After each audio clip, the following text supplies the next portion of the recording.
Dear learners, I am Dr. Asya Mudassir. In the earlier video, we discussed scope of teacher education. Let's move ahead to discuss types of teacher education programs. मेरे प्यारों, कई सारे लोगों का मानना ये है कि टीचर एजुकेशन में सिर्फ और सिर्फ B.Ed डिग्री कराते हैं, लेकिन उनका ये मानना सही नहीं है.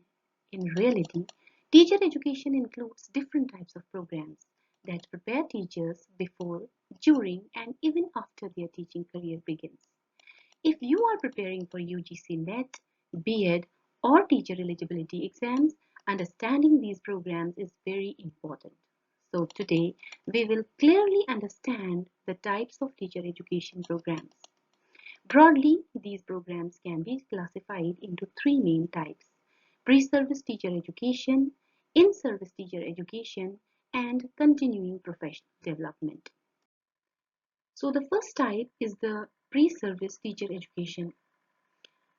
It is the training provided to the teacher trainee before entering the teaching profession, as we have earlier discussed in the previous videos also.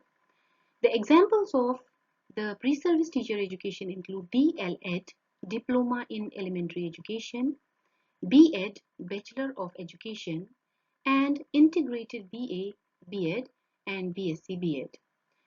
So let's explain the pre-service teacher education in another slide. The focus of pre-service teacher education are on these things. First, teaching methods. Second, educational psychology. Third, classroom management. Fourth, lesson planning. And fifth, practical teaching experience through internship or practice teaching. So let's discuss the first focal point, teaching methods. These include lecture method, discussion method, demonstration method, activity-based method, and project method. And all these methods are taught to the teacher trainee in these pre-service teacher education programs. So let's discuss first lecture method. In the lecture method, the teacher organizes the content, explains key ideas, and students listen and take notes. So in lecture method, the teacher presents knowledge directly to the students. Second is discussion method. Discussion method.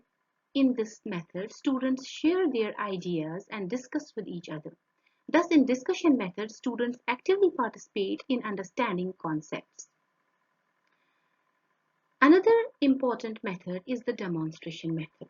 The demonstration method is often used in science and practical subjects. For example, in a science class, teacher showing students how a chemical reaction works by performing lab experiment in front of them. Students observe carefully and understand the concept through demonstration. Next teaching method is activity-based method. In the activity-based method, learning happens through participation. Instead of only listening, students do activities and discovering ideas themselves. In a primary classroom, students learning mathematics by using blocks and objects to count numbers. And next thing is the project method. In the project method, students learn by exploring real-life problems. Teacher asks students to create a small project, for example, on local environmental problem. So the students collect information, prepare reports, and present their findings. Next focal point is educational psychology. Educational psychology helps the trainee teacher understand individual differences among students, different learning styles, emotional and social needs of the children. For example, a slow learner may not be weak, he may simply need more time and encouragement. Second, understanding how learning happens. Through educational psychology, the trainee teacher learns about motivation, memory, attention, learning theories. For example, instead of just lecturing, the teacher uses activities and examples because students learn better through active participation. Next is managing classroom behavior. Educational psychology also helps teachers handle classroom situations. For example, if a student is distracted or misbehaving, instead of punishing immediately, the teacher tries to understand. Is the student bored? Is the lesson too difficult? This leads to better classroom management. Next point is creating a positive learning environment. The teacher trainee learns the students that students learn better when they feel safe, respected, encouraged. For example, praising a student's effort can increase motivation and confidence. Thus, educational psychology helps the teacher understand not only what to teach but also how students learn.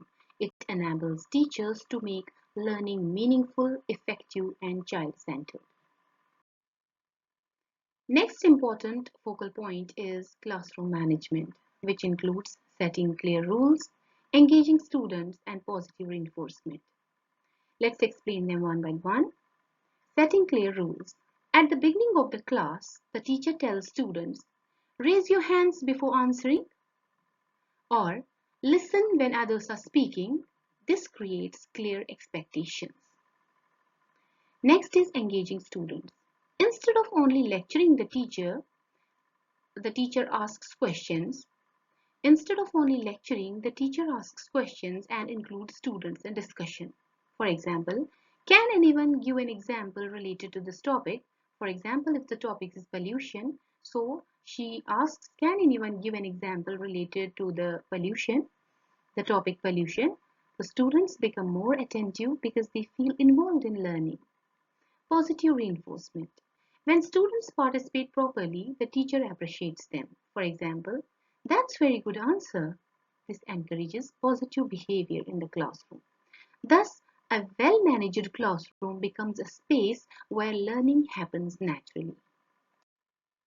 Another important point is lesson planning. It includes objectives of the lesson, introduction, presentation of content, student participation, and evaluation. Let's explain them.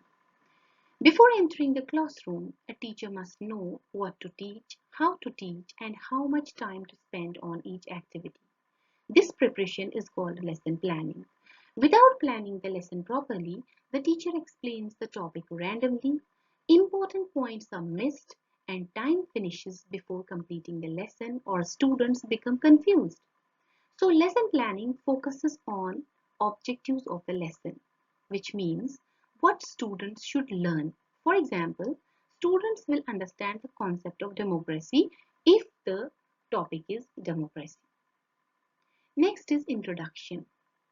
What does it mean? It means how the teacher will begin the lesson. To introduce the topic, teacher asks the question. For example, can you name a country where people choose their leaders? So this attracts the student's attention. Next is presentation of the content. It means how the topic will be explained. The teacher explains the concept using examples, discussion, and diagrams. Next thing is student participation. For this, the teacher asks questions to involve students. For this purpose, teacher will ask, why do you think voting is important in a democracy? And the last one is evaluation. In order to evaluate, the teacher checks whether the student understood the topic or not. For example, the teacher asks short question or gives a quick activity. Thus, we can say lesson planning acts as a roadmap for the teacher. It guides the teacher step by step during teaching process. And the last focal point is practical teaching experience, internship, practice teaching.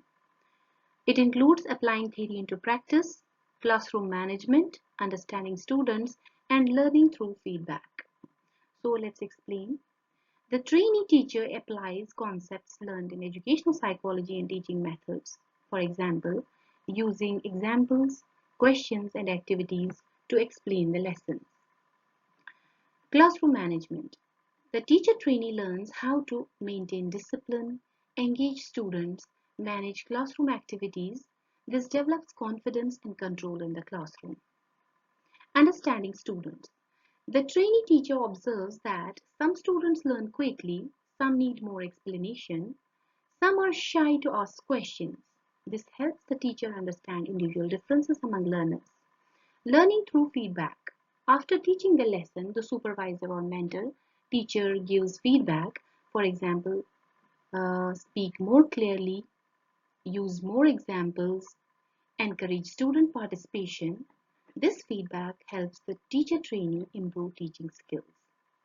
Just as doctor learns through clinical practice, teachers learn through classroom practice.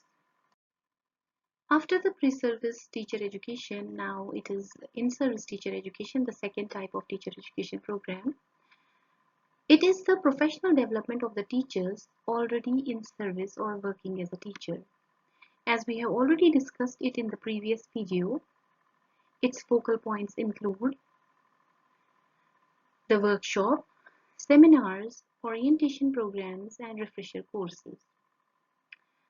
In the workshop, teachers do practical activities such as designing classroom games, preparing teaching aids, and demonstrating lessons. Through this workshop, the teacher gains practical teaching techniques. Second, the seminars.